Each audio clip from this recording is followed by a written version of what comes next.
Log 012. Stage 2. The summons to the common room are becoming routine, but today something feels off. Contestants 1 and 54 are absent. The speculations begin as soon as the remaining players notice. Are the battles really starting today? Are contestants 1 and 54 the least popular of the day?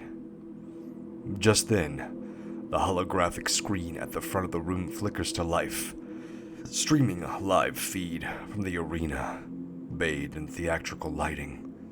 Contestants 1 and 54 appear, dressed in elegant, almost ostentatious outfits.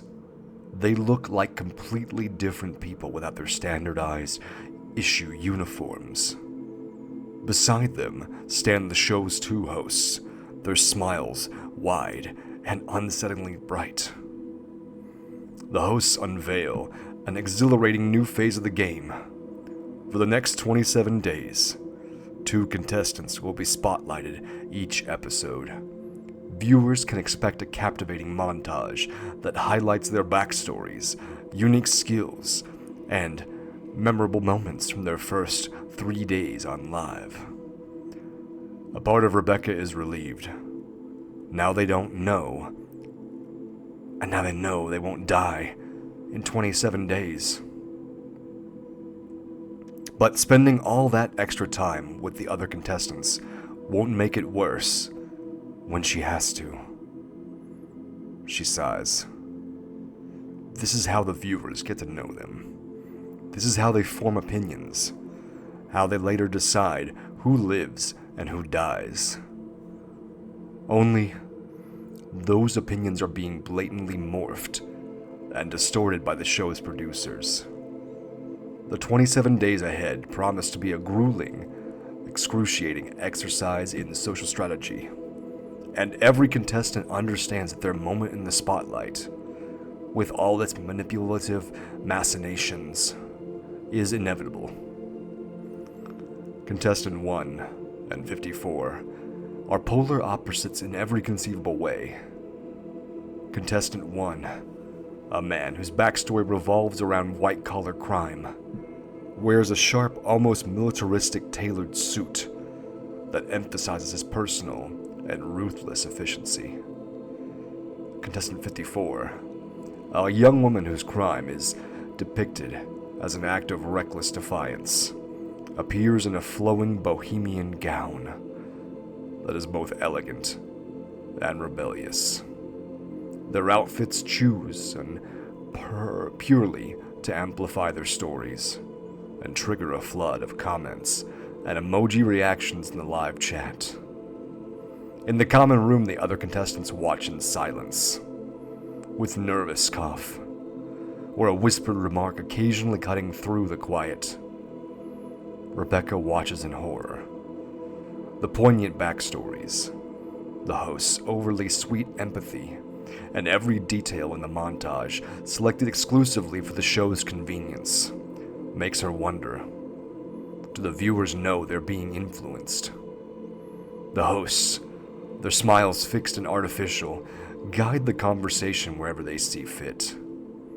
Contestant 1 takes the stage first, his voice smooth and practiced as he delivers a rehearsed monologue that's filled with reflections on regret, transformation, and gratitude for the opportunity that life has granted him.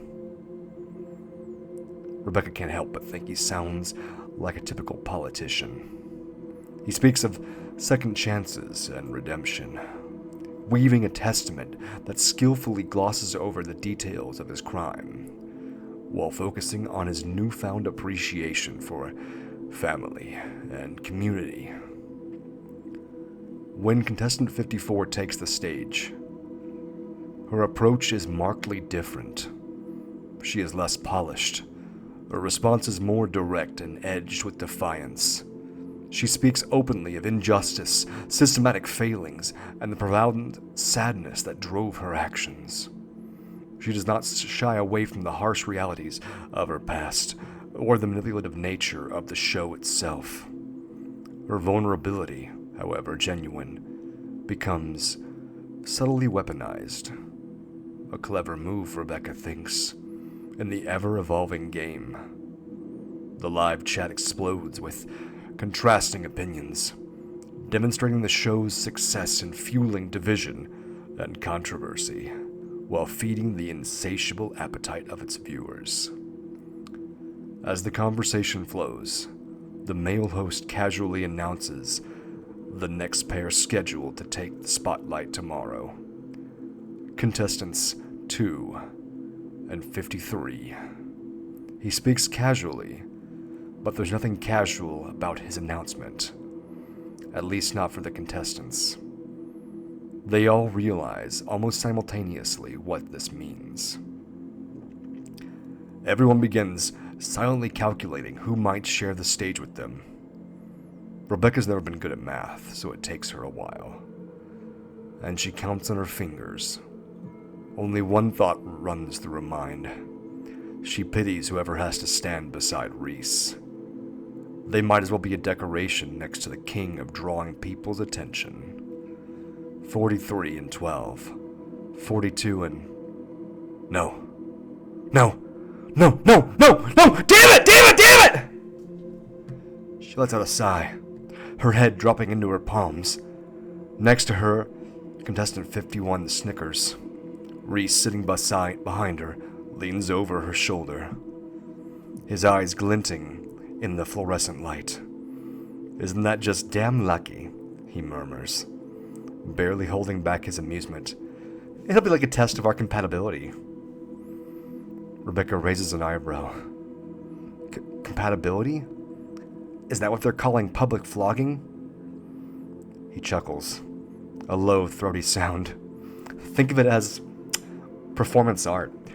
We've been playing a game of cat and mouse, haven't we? Now it's time to see if we can, work together as a team. He gestures toward the screen, where the interview is winding down. They want a show, they want blood. And in our case, something a little bit more palatable. A surge of anger flares in Rebecca. Palatable? It seems to me they don't even know what they want. They want fun, Rebecca. Dopamine, entertainment. Reese counters, his tone sharpening. Playing along is the only way to survive. We need to give them what they crave, but on our terms. Think of it as a well-choreographed dance. A deadly ballet of survival. He pauses, studying her face. I've watched you. I've seen how you fight, how you strategize. You're resourceful, Rebecca, passionate, and you're just as good at manipulating the system as any of us. Reaching out, his fingers brush her cheek, and a fierce pulse slams into her chest. We could win this, he whispers, locking eyes with her, if we work together. Rebecca recoils into the arms of the chair, distancing herself from Reese's touch, which lingers like a phantom limb. And what happens if everyone else is dead? She asks in a perfectly audible whisper. Reese hesitates. Then a slow smile spreads across his lips. That, he replies in a low, husky tone, is something we can figure out later. He leans back, but Rebecca isn't satisfied. She turns to face him. You're deliberately skipping a crucial detail, she hisses softly. Only one person survives this show. So let me tell you what happens at the end. You kill me, you win. Simple as that. A few contestants nearby, momentarily distracted from the ongoing interview on the main screen, turn to observe them. For a long moment, Reese says nothing. Rebecca's patience thinning with every rhythmic ping of the live chat notifications. Instead of answering, he shoots a menacing glance at the onlookers, who gradually shift their focus back to the screen. Finally, he speaks, his voice low and stripped of its usual playful arrogance. You think I'm a fool, Rebecca? Do you believe this is a simple game of chess with a predictable endgame? He leans in closer, his gaze intense. The viewers crave drama. They adore a villain, they worship a hero, but they hunger for betrayal and unexpected twists. That keeps them glued to their screens. He pauses, a faint smile tugging at his lips. You're right. Only one of us can win. But you underestimate my ability to adapt and get what I want. You say the audience doesn't know what they want. Well, I do, and I always get it. He gestures toward the main screen, where the interview continues, oblivious to the silent friction unfolding nearby. Fuck winning, Rebecca. Maybe we can achieve greater things than winning. Maybe together we can create a legacy, a legend that outlives this game. That subtle shift in his demeanor sends a shiver down Rebecca's spine. His calm, more unsettlingly than any overt threat. It speaks of a patience that won't run out, unable to bear the intensity of his gaze any longer. She turns away. The idea of the third option had never occurred to her. For Rebecca, the only conceivable futures are dying or winning. What does that mean? She asks over her shoulder. Are you planning to sabotage the show? Well, initially I wasn't. I came here to win. But now? I don't know. Rebecca frowns, making no effort to hide her confusion. I don't understand you at all. He shrugs lightly. That makes two of us. Have you ever heard of Carl Jung? He believed in concepts like synchronicity and stuff. Ever heard of that? Rebecca has caught snippets in various videos, but keeps her knowledge to herself for now, choosing to gauge his intentions. Despite her silence, he continued, his gaze focused, steady. What if being here, being interviewed together, means something else? What if we're meant to do something big together? You don't believe that, Rebecca scoffs. I actually do. Reese contradicts. I've believed for a while that I'm meant to do great things, and look where that's gotten me. It got you here. You know what I mean. There's a method to this madness, Rebecca admits inwardly. Still, she realizes something. Maybe it wasn't synchronicity that got you there, but talking about it. Reese chuckles, and she adds, let's say we're not here for a grand act of defiance, but to fight, to win or die like every contestant on this show. How many seasons have there been there? 11, 12? Then we adapt, he murmurs, his voice low and conspiratorial. We twist the rules. Rebecca raises an eyebrow, skeptical. And how exactly do we pull this off? Mr. I'll betray you the second it benefits me? Her tone is bitter, sharpened by experience. Reese smiles, a slow, genuine curve that reaches his eyes and makes her stomach clench unexpectedly. Easy, he replies. We do the opposite of what the producers want us to do. You mean act like children? No. We stay true to ourselves. Trust me, Rebecca, this will benefit us both. At least for now. Listen, she says, her voice firm. I appreciate that you picked me for an alliance, even though many wanted to, but staying true to myself means telling you that I don't believe a word you say.